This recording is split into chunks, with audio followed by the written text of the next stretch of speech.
Praise be to Allah. The basic principle is that the actions of the Prophet, peace and blessings of Allah be upon him, before his mission began are outside of the legislative Sunnah, and that we are not required to follow him or take him as an example in that regard, except in cases where sharee'ah, after his mission began, affirmed that something was prescribed or Islamically acceptable, either by way of being obligatory or mustahabb, such as fulfilling promises, helping the destitute, honoring guests, helping people when calamity strikes, and so on.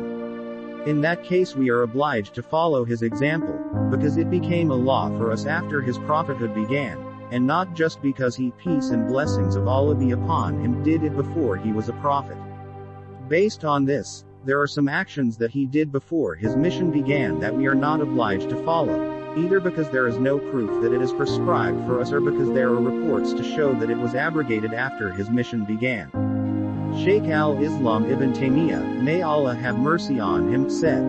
"The things that happened before prophethood are not mentioned as things to be followed or that are legislated, as is the case with his actions after prophethood, because the Muslims are unanimously agreed that what is obligatory with regard to believing in him, peace and blessings of Allah be upon him, and following what he brought, is that which has to do with what happened after he became the prophet. Hence whoever stays away from Jumu'ah prayer and prayers in congregation, and lives alone in caves and mountains, where there is no Jumu'ah or prayer in congregation, and claims to be following the example of the Prophet, peace and blessings of Allah be upon him, because he was used to worship alone in the cave of Hira,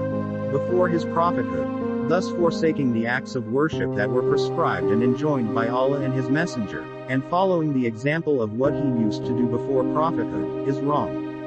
That is because, after Allah honored him with prophethood, the Prophet, peace and blessings of Allah be upon him, no longer did what he used to do before that, of worshipping alone in the cave of Hira and so on. None of his Sahaba after him went to the cave of Hira, and they did not stay away from Jumu'ah prayer or prayers in congregation in isolated places, and none of them observed any kind of 40-day retreat, as some of the later Muslims did.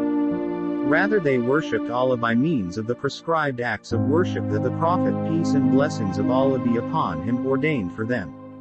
End quote from Majmu' al-Fatawa 1810. With regard to the Muhaddithun, scholars of Hadith, they paid attention to what was narrated from the Prophet, peace and blessings of Allah be upon him, at all times, even if it was before his mission began. That is part of the Sunnah according to the definition of the Muhaddithun, who regard everything that was narrated from the Prophet, peace and blessings of Allah be upon him, as Sunnah, so they narrated it in their books on that basis. See Af'al al-Rasul sallallahu alayhi wa sallam wa dalalatuha Allah al-Ahkam, by Dr. Muhammad al-Arusi, 149. And Allah knows best.